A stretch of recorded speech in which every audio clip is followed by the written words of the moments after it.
Germany.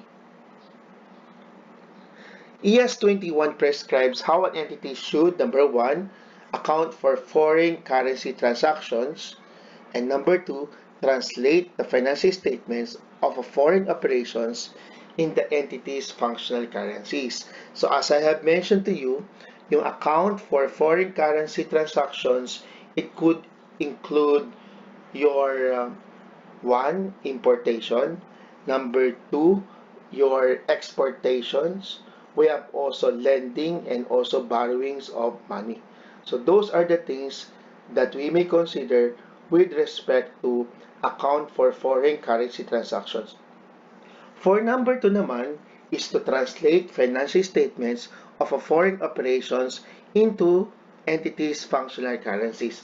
As I have mentioned to you, if you have an investment in associate outside the Philippines, investment in subsidiary outside the Philippines, you have branches outside the Philippines, and investment in joint venture outside the Philippines, if you're going to remeasure or translate the foreign currencies into your functional currencies, so that is being discussed in IAS number 21. So the question is for number 1 and number 2, kapag merong exchange differences, saan siya pumupunta? Should that be part of your P&L or should that be part of your OCI? The correct answer to that is it goes to profit and loss. Okay? So, for example, sa operations outside the Philippines, we have Jollibee.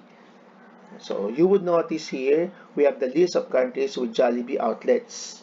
And the Jollibee has actually more than 200 branches outside the Philippines.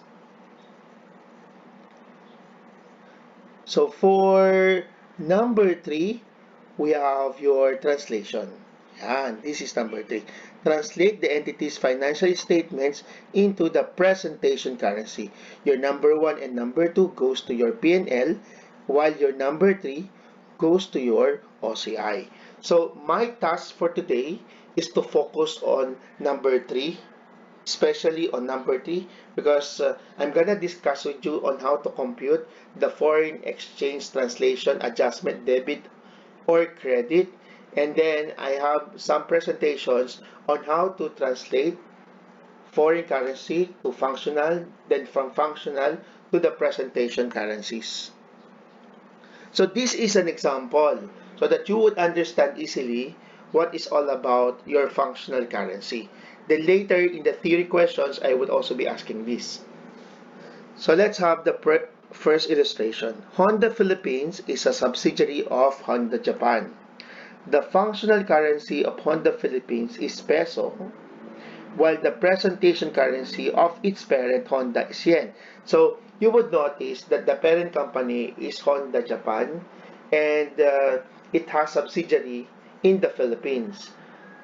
So it's explicitly mentioned in the problem of which is your functional and which is your presentation currency. So makikita natin what is your functional and presentation. So yung functional currency mo is the Philippine peso. Ito 'yon. Yung subsidiary natin. So dito wala tayong problem, madali lang i-identify kasi yung local currency ng Philippines ang naging functional currency natin. So ang gagawin mo lang dito, wala kang remeasurement. So ginagamit yung remeasurement kung saan you are going to translate the foreign currency to your functional. This time, diretso ka kaagad from functional to presentation currency. Sir, paano po magkakaroon ng from foreign currency to functional, from functional to presentation currency kapag meron tayo ditong currency other than the functional currency, which is considered as your foreign currency? Kasi dito makikita mo yung accounts receivable naka-pesos. Pati yung prepaid asset mo naka-pesos. So yung local currency niya, siya na rin ang kanyang functional currency. And to determine the functional currency, there are many indicators. The best indicator according to the standard and sa practice is your sales and cost of sales. And they are equally important. And there are other factors to be considered. Yung financing, we have cash flows, we have payment to your employees, expenses, as well as the intercompany transactions. So maliwanag na dito, the functional currency is the local currency. You don't have any foreign currency. So this is translation from functional currency to the presentation currency. And this method is what we call your current rate method or the closing rate method. So this is not temporal. So anong difference ng temporal method sa current rate method? Sa current rate method, you are translating your functional to the presentation currency. Sa functional, sa temporal method, you are translating the foreign currency to your functional currency. So let's have an illustration na. Ito na, mas maganda to. So paglalabanan natin yung tatlo so that you would understand. Foreign currency, functional currency, and presentation currency. Honda Philippines is a subsidiary of Honda Japan. The functional currency is Honda Philippines, which is peso, while the presentation currency of its parent is Honda Japan, is yen. For the year ended December 31, 2025, Honda Philippines has the following foreign currency denominated assets. Look at this, Your functional currency is the Philippine peso, then the presentation is in yen. Pero, you would notice that the accounts receivable of Honda Philippines is how much? Is $1,000. And the prepayments is 100 pesos. Tapos you would see here the historical rates and the closing rates. So, let's identify muna. Which is your functional currency? Which is your foreign currency? And which is your presentation currency? So, let's have your foreign currency first. The foreign currency is dollars. The functional currency is pesos. Maliwanag yan. So, this time, ang gagawin mo dito is remeasurement. And the difference between your foreign currency and the functional goes to your P&L. Yan yung remeasurement na tinatawag. And what is your presentation? So, this is temporal method from foreign currency to functional currency. And this one, from functional currency to presentation, which is in yen naman, this is your current rate method. So, naintindihan mo yun, Ulitin natin. So, dito, we have from dollars to pesos, this is your temporal. Dollars to pesos, dollars is the foreign currency, Philippine peso is the functional currency. This time, from Philippine peso to yen. And yen is the presentation currency. This is the currency being used by the parent company. And this parent company is located in Japan. So, are you going to use temporal? No. We are going to use your current rate method. Good. So, for you not to be confused of which one goes to your P&L and which one goes to your OCI, let's have a little review of the OCI components. Kasi ang ifo-focus ko for today is the foreign exchange translation. But for the next few videos that I would be uploading, I would be discussing other components of Forex and hedging. But at first, you should be good when it comes to identifying whether a transaction or an item goes to your P&L and OCI. And what I do normally is I orient my students first.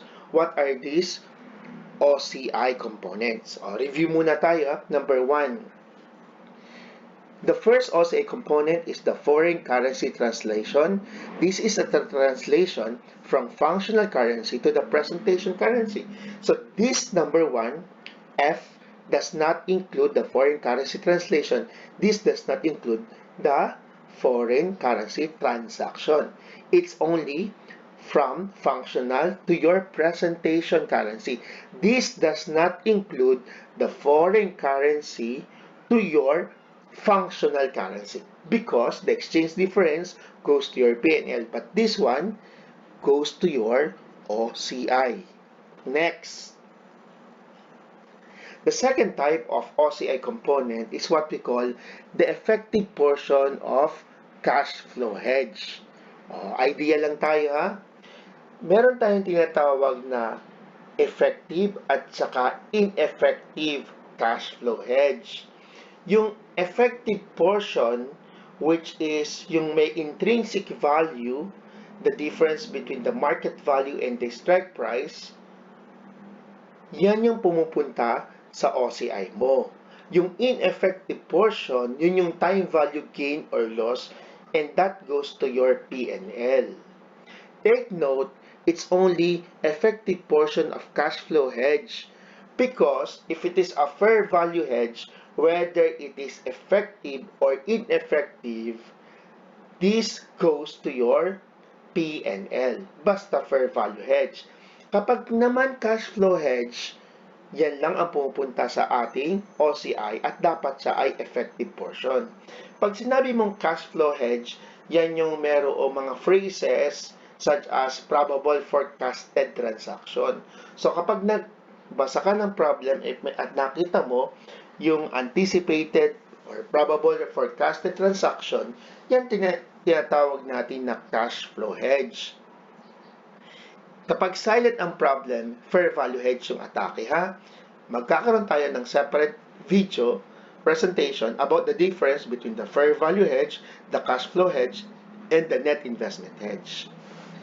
Ngayon, meron pa akong inilagay dito. Ito yung pangatlo, although pinagsama ko lang. Loss of gain or loss of derivatives designated as net investment hedge in foreign operations. If you have an investment in associate outside the Philippines, so it may result to recording of translation adjustment. But at the same time, you have loans with a foreign entity in the same country. So yung iyong amount of gain or loss related to your translation adjustment in your investment in associate, pwede mong ibangga against the gain or loss from your borrowings. Yung net amount noon, it goes to your OCI. So we will be having a discussion of that. But for now, at least an idea that these three items, number one, translation from functional currency to presentation currency. Number two, effective portion of cash flow hedge. Number three, gain or loss of derivatives designated as net investment hedge in foreign operations. Tatlo na siya. At dyan nagpo-focus yung ating discussion ng IAS 21 at saka ng IFRS number 9. At i-discuss ko lahat sa inyo yan. Next item is what we call your revaluation surplus. So yung revaluation surplus mo, sa components din yan, dinidiscuss sa FAR yan. Pero review muna tayo, yan yung difference ng iyong sound value at saka ng carrying value. Tapos nagke-credit ka doon ng revaluation surplus. Tapos yung revaluation surplus on a piecemeal fashion, you're going to transfer that to your retained earnings. Next part of your OCI is the remeasurement gain or loss on employee benefits. So, mabilisan lang to kasi review lang naman. Merong tatlong components ang remeasurement gain or loss on employee benefits. Number one, related sa plan assets. Yan yung difference ng actual returns at saka interest income. Actual returns minus interest income. Related dyan sa plan assets. Yung number two naman, yan yung increase in projected benefit obligation. So kapag nag-increase, credit ka ng PBO, so magde-debit ka ng loss. Kapag nag-decrease naman ang projected benefit obligation, ibig sabihin, you're going to debit projected benefit obligation, credit ka ng gain. That's part of your OCI. And last is effect of the asset ceiling. So ang computation noon, effect of the asset ceiling ending, minus effect of the asset and asset ceiling beginning. Tapos, yung excess, minus ka pa ng interest expense on the effect of the asset ceiling based on the beginning balance of the effect of the asset ceiling. Yan. So, there are three sources. Ulitin natin. Sa plan assets, actual return minus interest income. Sa iyong projected benefit obligation naman, that is the increase or decrease in PBO. Then, pangatlo, related sa effect of the asset ceiling ending minus beginning minus the interest expense. Next is the estimated unrealized gain or loss on investment in debt securities, and we have estimated unrealized gain or loss on investment in equity securities. Alin sa dalawa na ito that you are required to reclassify to P&L?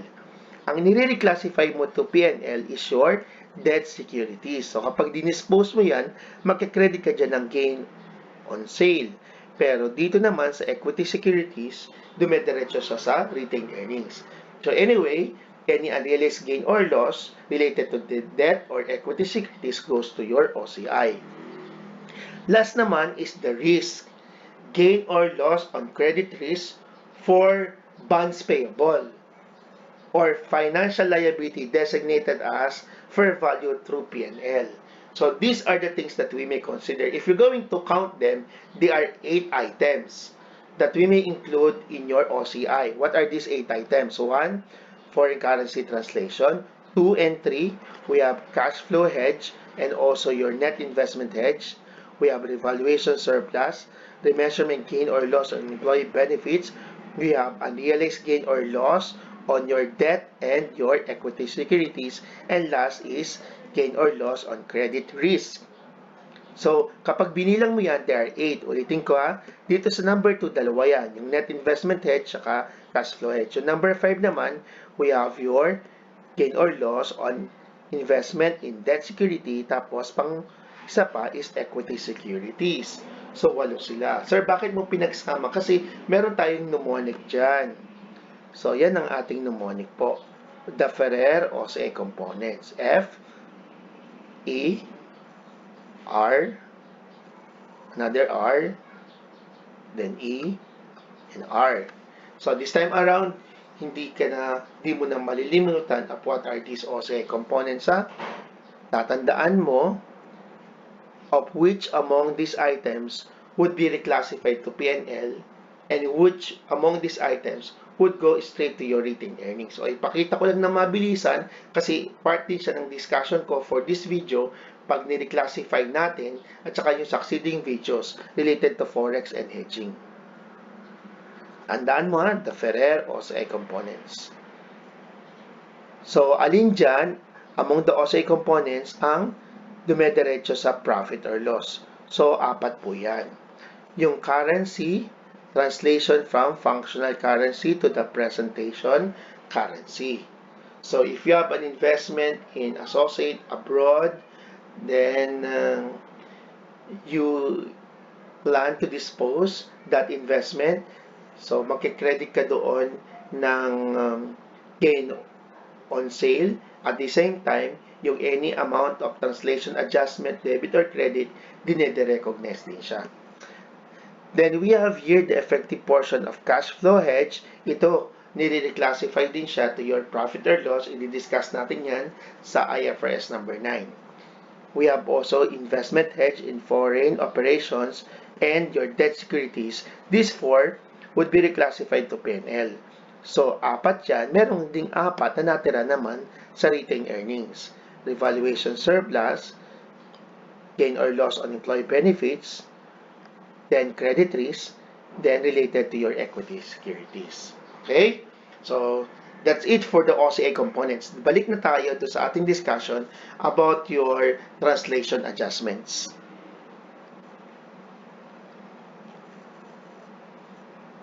So, let's have theory questions. Which of the following statements pertain to your presentation currency? Letter A, currency of primary economic environment in which the entity operates. This one is actually your functional currency.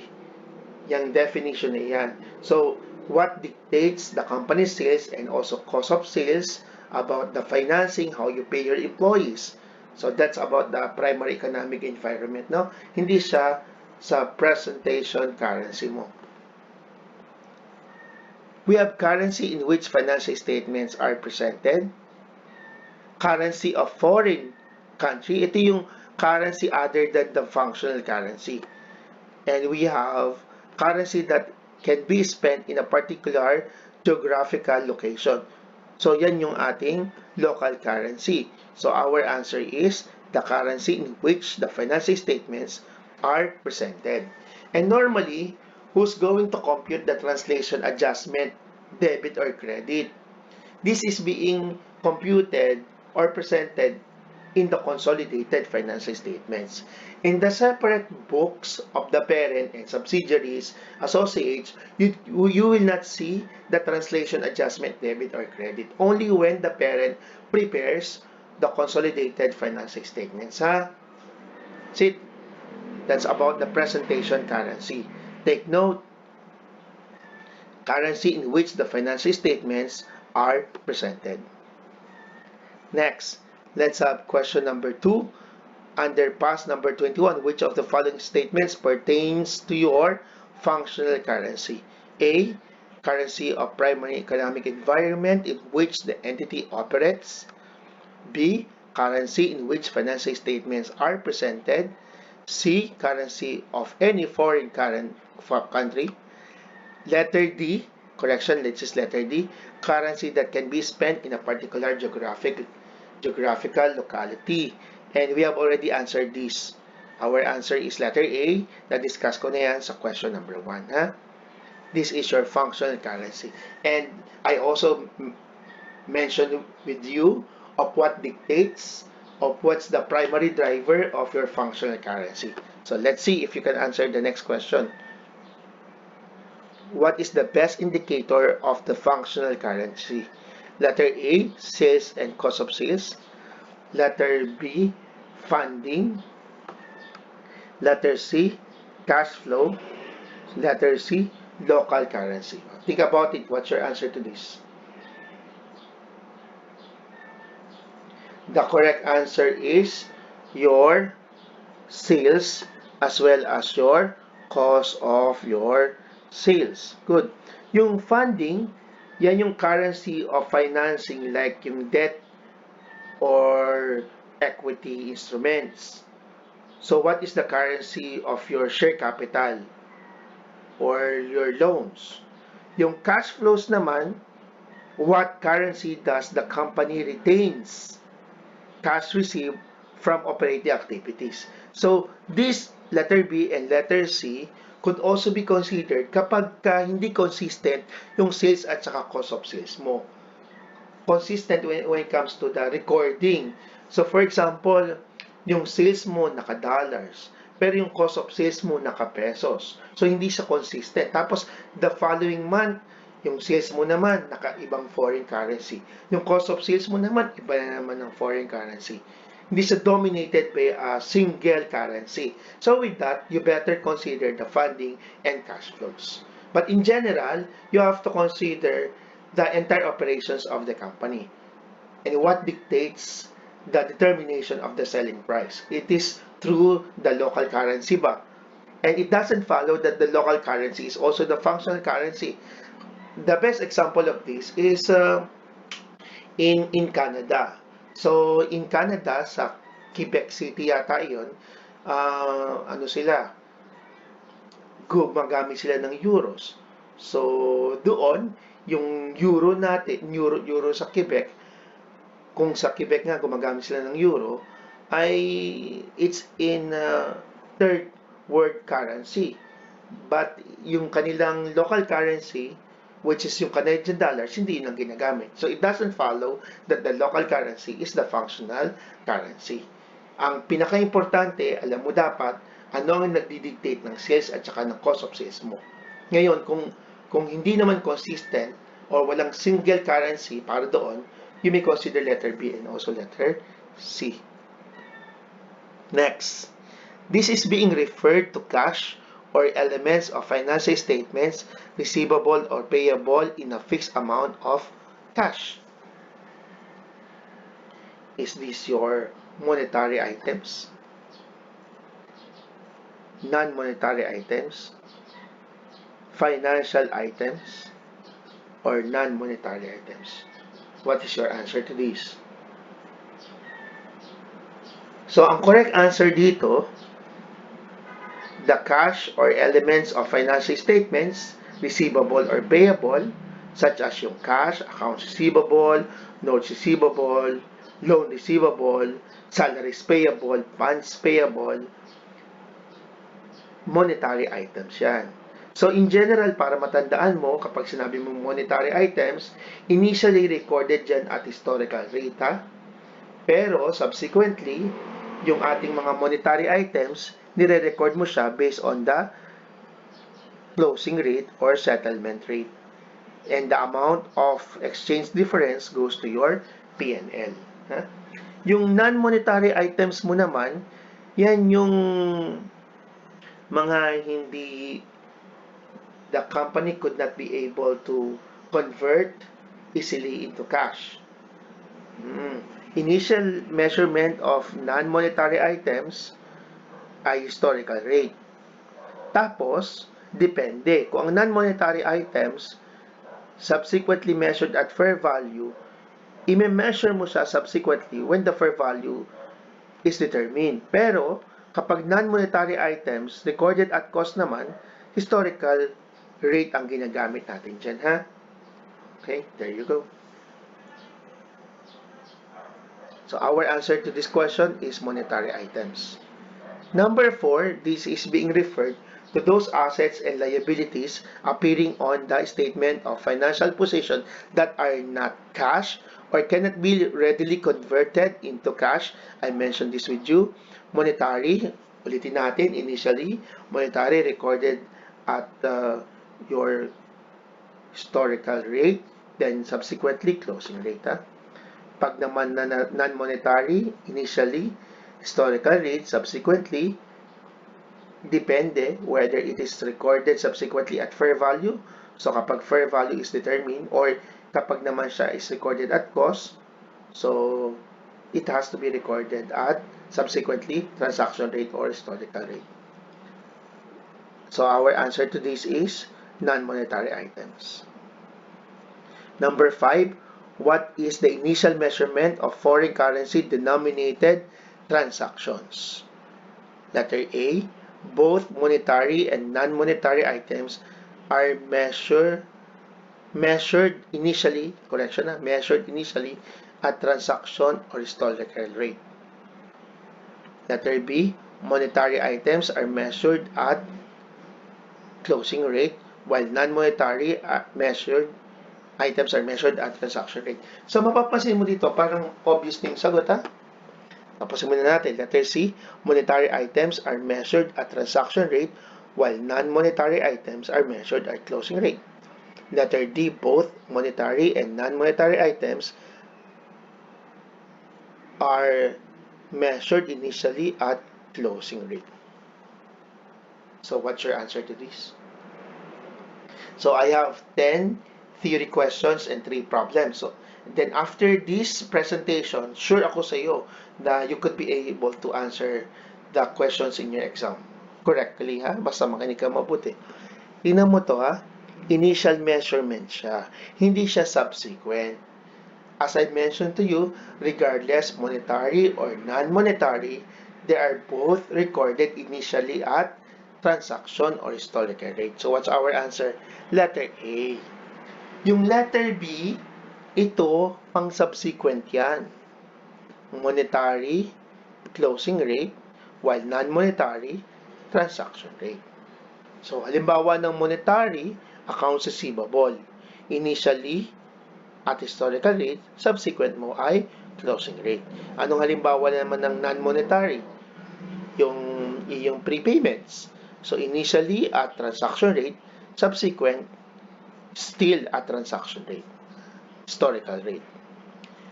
Next, number 6. What is the subsequent measurement of monetary? So this time, this is a subsequent. It's not anymore an initial. Huh? Letter A, closing rate. B, transaction rate. Letter C, average rate.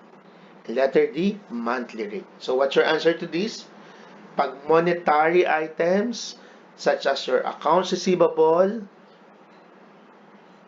how do you measure that in a subsequent period? So initially at transaction rate, but subsequently at closing rate. Our answer is letter A. Next, number 7. Under pass number 21, what is the subsequent measurement of non-monetary items subsequently measured at fair value? So, hindi siya non-monetary subsequently measured at cost. Kapag subsequently measured at cost, ang hahanapin mo is the historical rate. Pero dito, since this is being measured at fair value, hanapin mo sa choices, fair value. So, hanapin natin na. Letter A, closing rate. Letter B, transaction rate. Letter C, average rate. Letter D, rate of the fair value when, correction tayo, rate when the fair value is determined. So, what's our answer? Rate when the fair value is determined. That's the correct answer. Next, under pass number 21, subsequent measurement of non-monetary items not subsequently measured at fair value. So what's our answer to this? The correct answer is not subsequently measured at fair value. Ang sagot natin dyan is kapag not, syempre, historical rate tayo dyan, ha? Letter B is the correct answer to this question.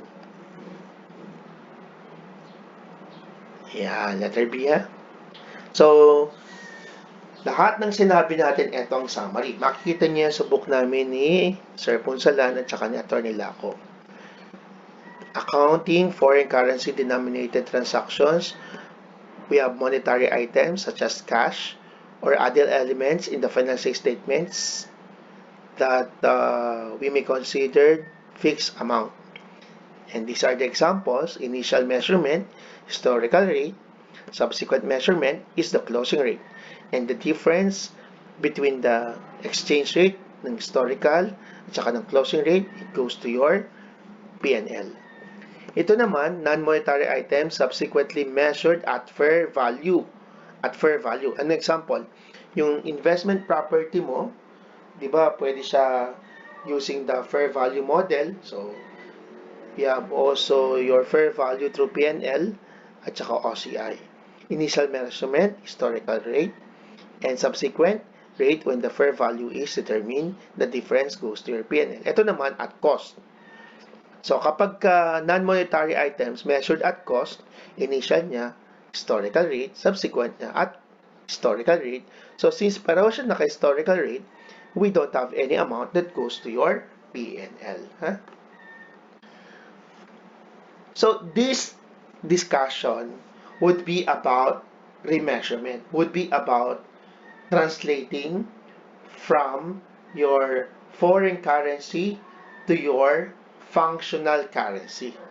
So kapag ka ganun, tulad ng example na na-establish na natin kanina, you're very much aware or familiar with regard to the difference of your presentation, functional, and also foreign.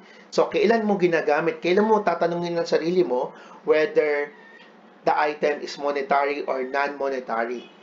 So you would be asking yourselves about what particular exchange rate to be used for monetary or monetary if you are translating foreign currency to your functional currency. And nothing goes to your OCI. Everything goes to your P&L with respect to exchange, foreign exchange difference. Huh? Good. Dito naman, sa next presentation natin is a translation from functional currency to the presentation currency. So how will you translate your assets and liabilities? Assets and liabilities are translated using the closing rate. Income and expenses, we have hierarchy of the translation of your income and expenses. Kapag sa exam mo, may given exchange rate at the date of transaction, that's the first choice. But if the exchange rate at the transaction date is not given, you use the average rate. Next, ordinary shares, preference shares, share premium, and dividend declared. Share premium and dividend declared are to be translated at exchange rate at the date of transaction or at historical rate. So for example, nag-incorporate ka noong January 1, 2018, so i-check mo yung historical rate noong January 1, 2018. But nonetheless, there are also some issuances subsequently. Should you also measure subsequent measurement on January 1 based on the exchange rate on January 1, 2018? The answer is no. You will determine the exchange rate of when the issuance happens. So, ganun na, ordinary shares, preference shares, dividend, share premium, kung kailan ka nag-issue ng stocks, kung kailan ka nag-declare, that's the period of when you are going to translate your SHE items, except your retained earnings, using the historical rate. Equity accounts other than retained earnings are translated at the date of transactions resulting to the equity items. Yung retained earnings mo, hindi mo siya tinatranslate using the average rate. Yung retained earnings mo, kino-compute mo siya. For example, yung retained earnings beginning mo, you should know of how much is the translated amount of that. So it's based on your net income last year. So you have to know your average rate or the historical rate last year minus the dividend last year based on the historical rate. Let's talk about cumulative translation adjustment. Look at this. Pag sinabi mong cumulative translation adjustment, it goes to your SHE. Kasi ito yung parang sa bad debts at saka accumulated depreciation.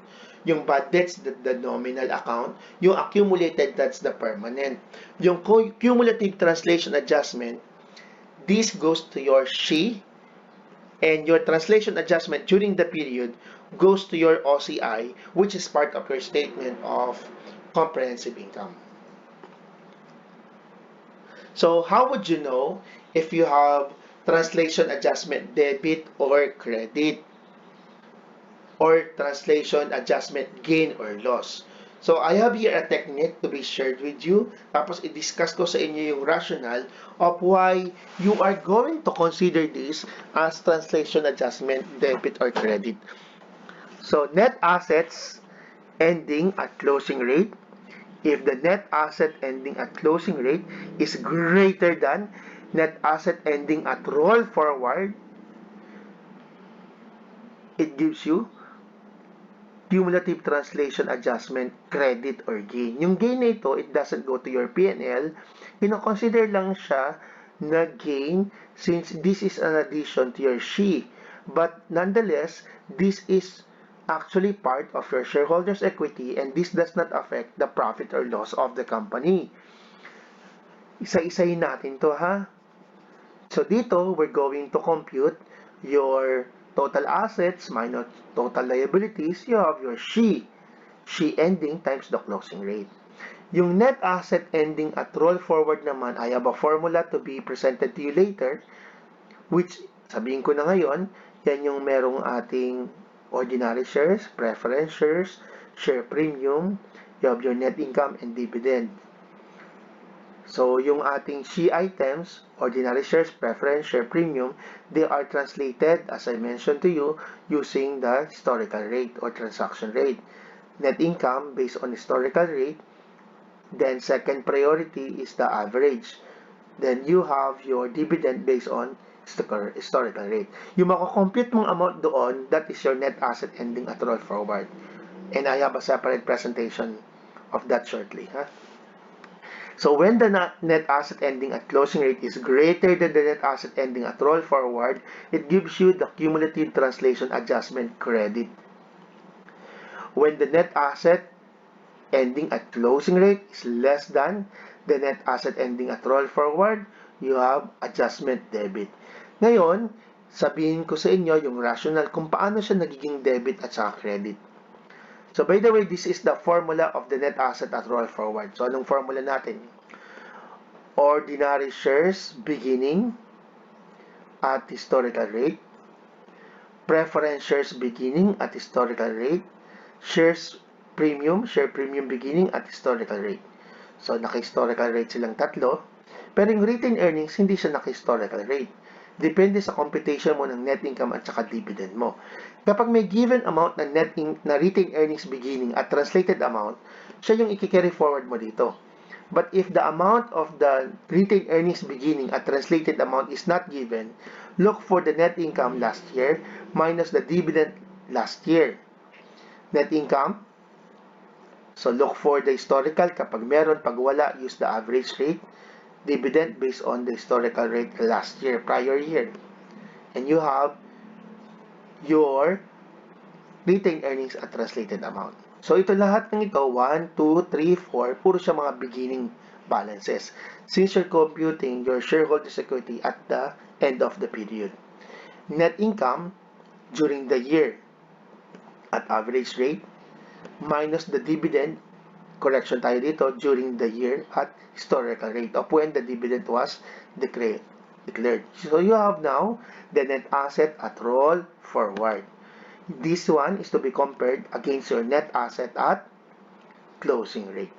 I have this illustration for you to understand the principle about recording translation adjustment. So we have an asset here amounting to $100.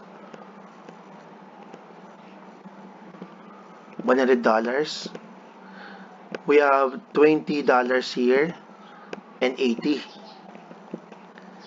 Tapos, you will be translating them using your Philippine peso. Yan. So, in general, you have the same exchange rate. Assets and liabilities are translated using closing rate. So, 100 times 2, 200 pesos. 20 times 2 is 40 pesos. But you will be computing your net asset at roll forward. So, for example, the net asset at roll forward is 140. So, how would you know if you have a translation adjustment, debit or credit? So, based on our formula, you have your net asset ending at closing ratio, which is 160. How did we get 160? 200 minus 40, that's 160. And then, you have your net asset ending at roll forward. And where's 140? So, it's here. How much is the difference? So, that's 20. Yun yung basic principle on how to compute yung translation adjustment. Pwede rin naman by simply looking at the presentation here. You have 200, you have 40, and 160. You have to increase this by 20 so that your assets would be equal to your equities.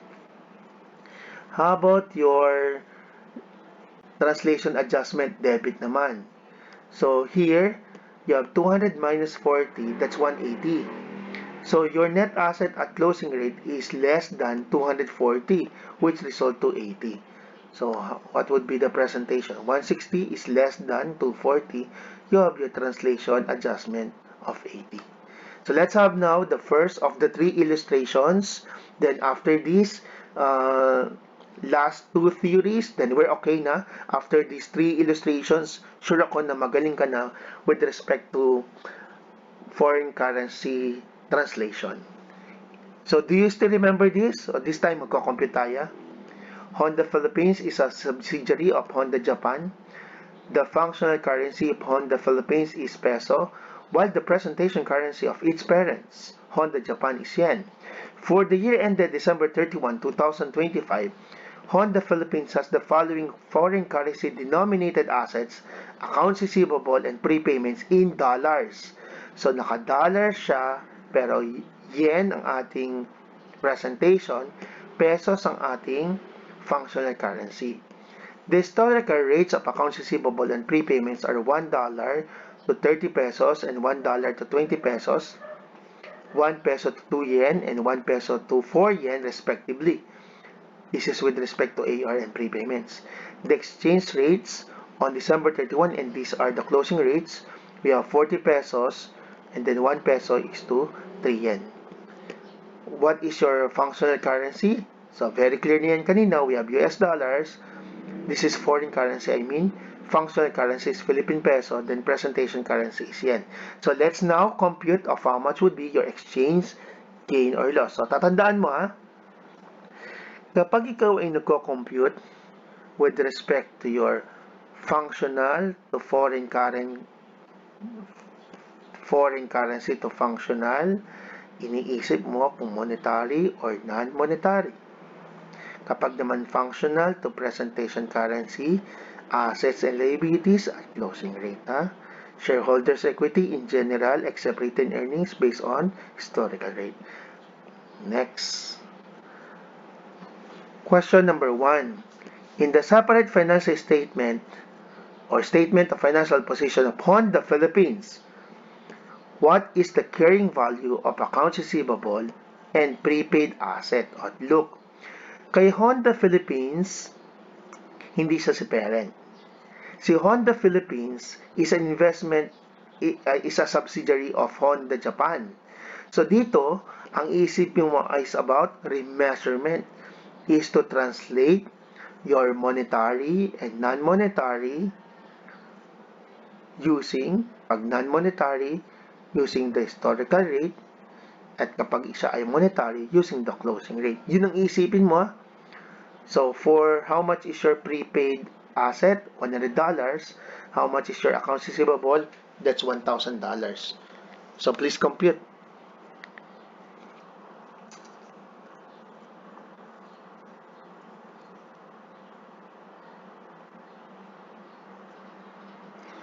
So, for your accounts receivable, so that would be $1,000 times closing rate. Monetary asset, subsequent measurement is closing rate, while your prepayments using your historical rate, 20. So, we have the historical rate here.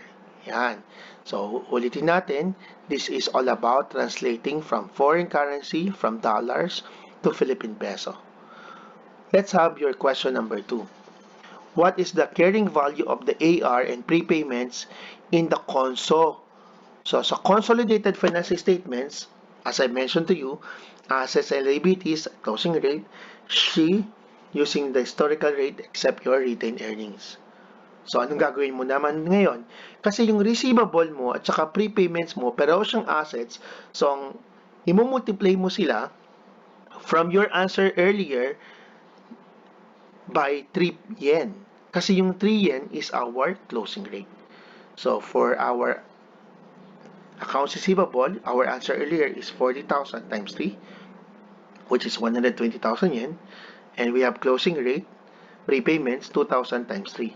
We have 6,000. So this time, you're familiar already what to do if you have been asked to compute about the exchange difference or maybe your assets or your liabilities kapag nagkaroon ng translation to foreign currency, to functional, then functional to your presentation currency.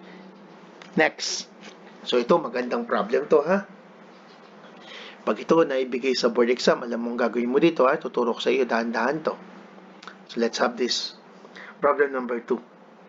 Entity A owns majority of the outstanding ordinary shares of Entity B, which is operating in USA, wherein the functional currency is the USA. So wala tayong problem dito.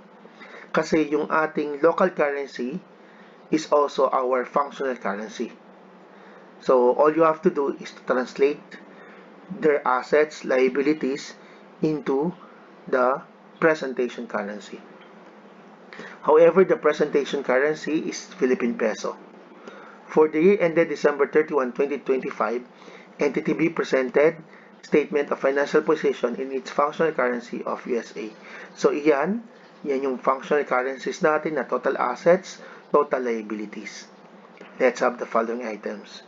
So this time, you will not consider whether this is monetary or non-monetary. Huwag ganun. Ginagamit mo lang yon kapag monetary at saka non-monetary kapag ka translating from your foreign to functional. This time, diretso ka. From the functional to your presentation. From US dollars to Philippine pesos. Ordinary shares are issued on January 1, 2024. So, gagamitin mo dito yung 40 pesos for the ordinary shares. Yung preference shares naman are issued on July 1, 2025. So, gagamitin mo dyan is July 1, 2025 So, parang may correction tayo. Yung iyong preference shares, dapat is nasa 42 pesos dapat siya, no? Eh, ang nakalagay kasi dito is 2024. Dapat ito, correction, this should have been July 1, 2024. Para 42 pesos ang gagamitin mo dyan, ha? Minor correction. So, we have July 1, 2024. You are going to use 42 pesos. For the ordinary shares, times 40 tayo. For the preference shares, times 42. Be reported $1,000 net income during 2025. So, dito, you use the average rate. Ang average natin is 44 pesos. So, times 44 tayo dito. Dividends in the amount of $200 was declared on December 1. So, on December 1, dito naman, times 41 tayo. Your retained earnings, you have a beginning balance, translated amount, 300,000. First question, translation gain or loss to be presented in OCI.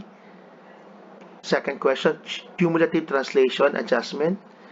And third question is also cumulative translation. Difference of number 2 and 3, ito 2024, ito ay 2025. So, madali lang ha, dadahanin natin ha. Ulitin natin, i-refresh natin. The first thing that you're going to do is to compute your net asset ending. So, paano mo kukumputin yung net asset ending mo? Pwede kang 50,000 minus 30. O pwede naman 5 plus 8 plus 7, that gives you 20,000. That's your shareholders' equity at closing rate. Multiply mo ng 45. Hanapin naman natin yung net asset at roll forward.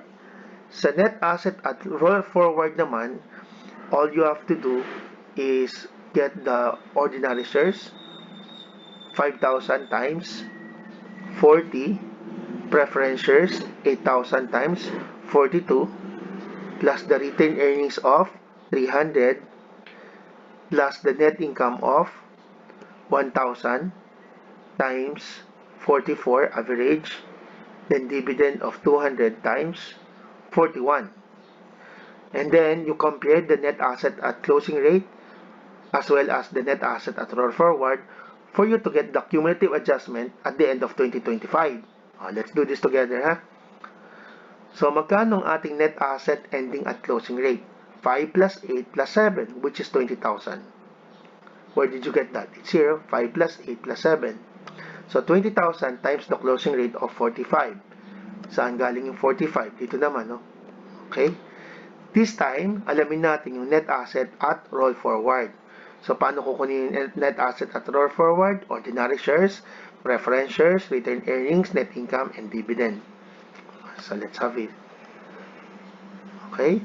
Ordinary shares, 5,000 times 40, 200,000. Preference shares, 8,000 times 42, July 1, 2024 siya na-issue, times 42. Ito naman is January 1, 2024. So, based on their historical rates. There's a given amount of retained earnings at translated amount of 300,000. Net income based on the average. Dividend based on historical rate. So, you have the net asset at roll forward of 871,800. So, ibabangga natin yan doon sa net asset at closing rate natin. So, 900,000 minus the net asset at roll forward of 871,800. How much is your translation adjustment? 28,200. And this is your answer to question number 2. 28,200. Maliwanag yan, ha? 28,200. This is the ending balance of your translation adjustment. Next. So, meron na tayong sagot sa number 2. Pero wala pa tayong sagot sa number 1, yung translation adjustment, at saka sa number 2. Unahin ko yung number 3. Alamin natin kung magkano ang translation adjustment natin last year. Mag-work back computation tayo. So, how shall we do it? Sir, meron po ba tayong shareholders equity last year? Yes, meron dyan. Hanapin mo. So, ang laman yan, yung iyong retained earnings last year. Paano mo makukuha yung retained earnings mo last year? Work back ka. Ito yung retained earnings mo ending, i-less mo yung net income mo, i-add mo naman yung iyong dividendo para makuha mo yung retained earnings last year. plus yung ordinary shares at saka yung preference shares mo, makukuha mo na yung iyong shareholders equity last year. Sige, daan-danin natin ha. Magkano yung ating retained earnings this year, at the end of this year? That's 7,000 minus net income of 1,000 plus dividend of 200. Then, you would get 6,200. 7,000 minus 1,000 plus 200, that's 6,200, plus ordinary shares of 5,000 as well as your preference shares of 8,000 pesos. So, meron kang net asset ending na 19,200. I-multiply mo yung 19,200 na yan sa 43 pesos kasi yun yung closing rate last year. Sige, let's have this. Ito siya. Retained earnings at the end of this year, 7,000. Minus my net income during the year, 1,000. You have a dividend declared during the year of 200. Add back mo naman. So, you have retained earnings, December 31, 2024, 6,200 plus ordinary shares, December 31, 2024, $5,000. Preference shares, 8,000. Total shareholders equity last year, 19,200. 19,200 times closing rate last year of 825,600. Ibabangga mo yan sa net asset at roll forward niya last year. So, paano kukunin ang net asset at roll forward niya? Ordinary shares, 200,000. Preference shares, 336. Tapos, ang kagandahan kasi, meron kang retained earnings na translated amount beginning for 2025, and that amount is your retained earnings ending last year, 2024, 300,000. So, you have a net asset at roll forward na 836,000. Ibabangga mo yan doon sa net asset ending mo at closing rate, lalabas na mas maliit yung net asset at closing rate mo than the net asset at roll forward, so you would get the cumulative adjustment debit.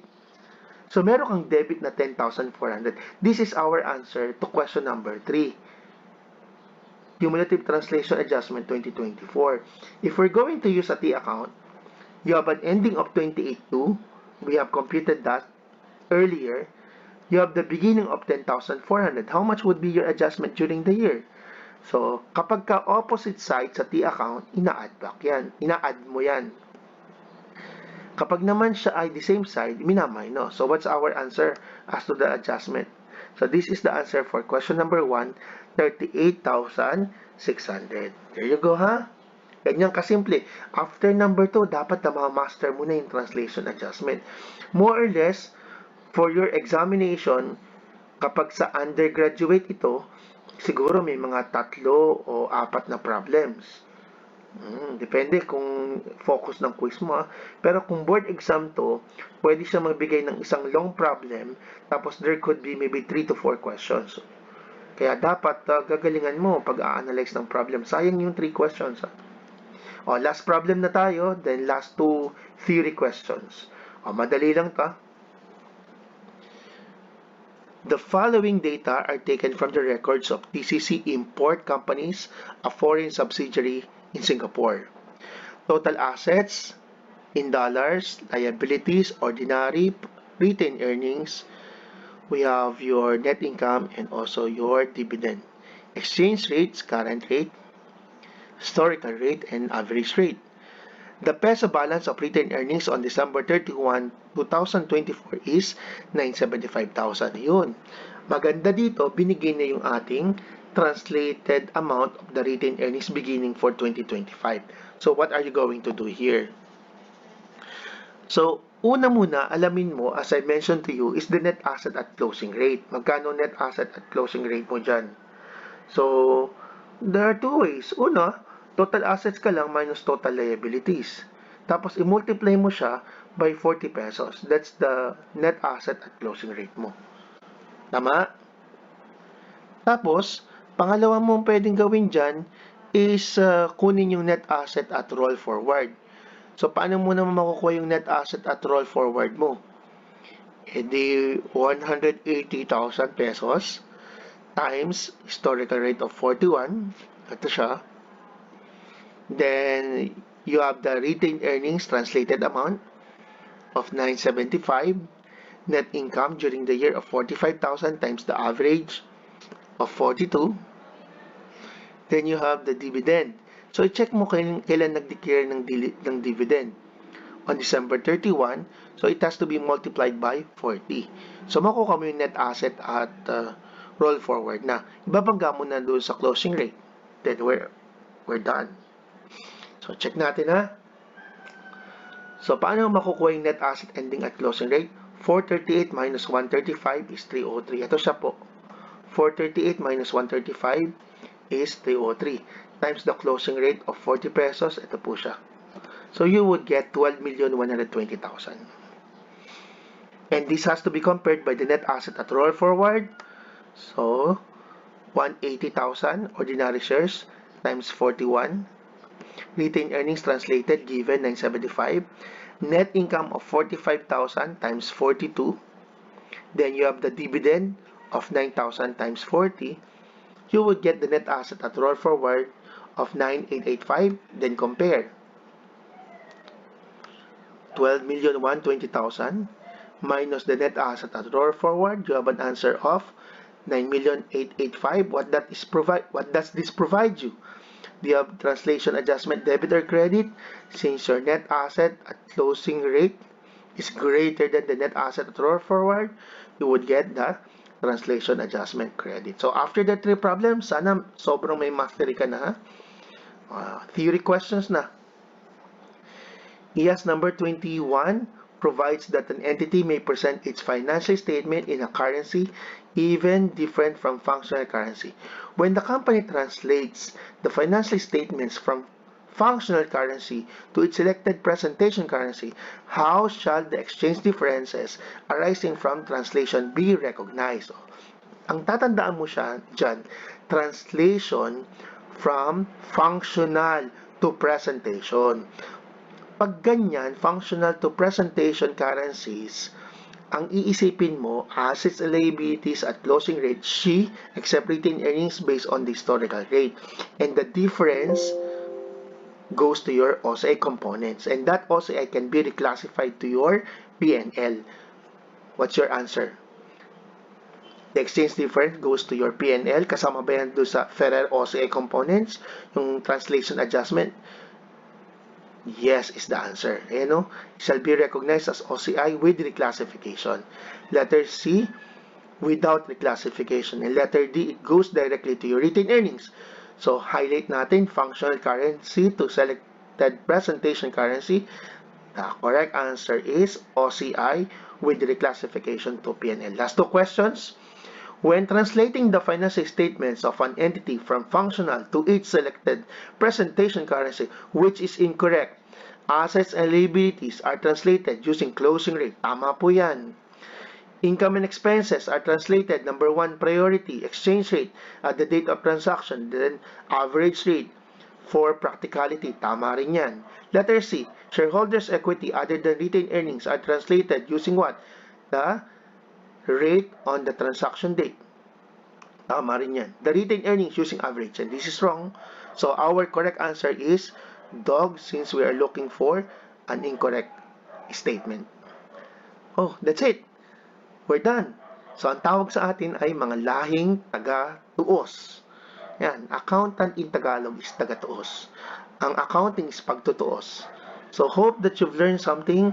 Actually guys, the only motivation that I would get in doing this is somehow when I read comments from you. Kasi the only purpose while I'm doing this is to somehow teach you the proper way on how to understand the principles and on how to pass your subject. So that's the only motivation that I have. So paki-subscribe na rin kayo, paki-like na rin, mag-comment na rin kayo lalo sa pag-comment kasi binabasa ko po talaga yun ha. So mga lahing taga-tuos, magtutuos tayo at magkikita tayo ha. Pag CPA ka na, babatiin mo ko, makikita tayo ha. So God bless you. Hope that you've learned something. The next few slides or videos would be about foreign exchange transactions and hedgings. God bless you. Until next time. Bye-bye.